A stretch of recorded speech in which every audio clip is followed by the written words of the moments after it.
Hey dark-themed comics fans! Are you ready to take your love for comics and pop culture to the next level? Introducing DTC Shop, your ultimate destination for custom-designed t-shirts and awesome digital comics. Whether you're into horror icons, anime legends, or the dark and gritty world of the boys, we've got something for every fan.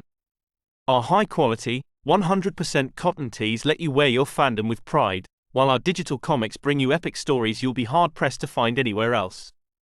So why wait? Head over to DTC Shop now and gear up with the coolest merch and some of the most underrated comics in the game. Because being a fan isn't just a hobby, it's a lifestyle. And now, our feature presentation. The Marvel Universe has no shortage of vile villains, but few embody the sheer venom and malevolence of Hate-Monger. More than just a single character, the Hate-Monger mantle has been worn by multiple individuals, each spreading division, xenophobia, and authoritarianism through fear, propaganda, and violence. From its shocking origins to its various iterations, the character remains one of Marvel's most politically charged and controversial villains. Created by Stan Lee and Jack Kirby, the original Hate-Monger first appeared in Fantastic Four number 21 in 1963. His introduction sent shockwaves through the comic book world as he was revealed to be none other than Adolf Hitler, or at least a cloned version of him. After World War II, Hitler's consciousness was transferred into a new body through cloning technology developed by Nazi scientist Arnim Zola. Now going by the name Hate-Monger, he wore a purple hood and robe, leading an army of followers to spread division and white supremacy across the globe.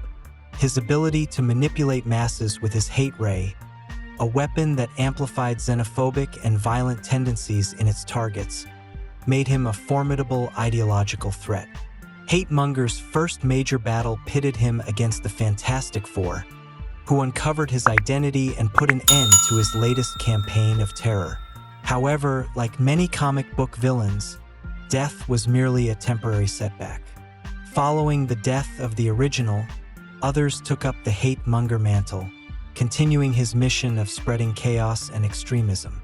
The second version of the Hate-Monger was a neo-Nazi terrorist who aligned with organizations like the National Force and other extremist groups in the Marvel Universe.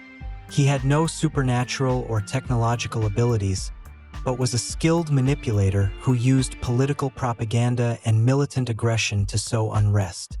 He often clashed with Captain America, a hero who symbolized the direct opposition of everything Hate-Monger stood for. Another notable character to carry the mantle was a mysterious entity that literally fed on hate. Though not as personally tied to the original Nazi ideology, he carried out similar fear-mongering tactics to manipulate and radicalize people. An enemy of both the New Warriors and Avengers, this energy vampire carried the Hate-Monger mantle before going on to adopt the name Animus.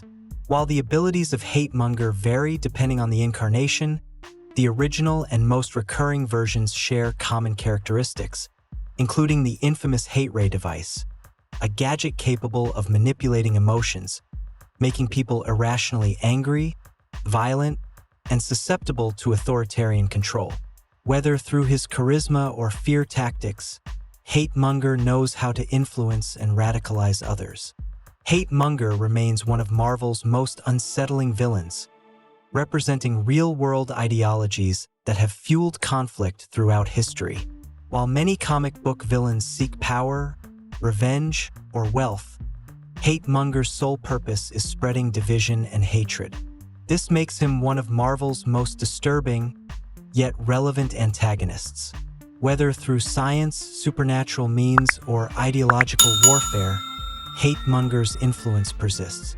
His presence in Marvel Comics serves as a cautionary tale, one that reminds readers of the dangers of unchecked bigotry, propaganda, and radical extremism.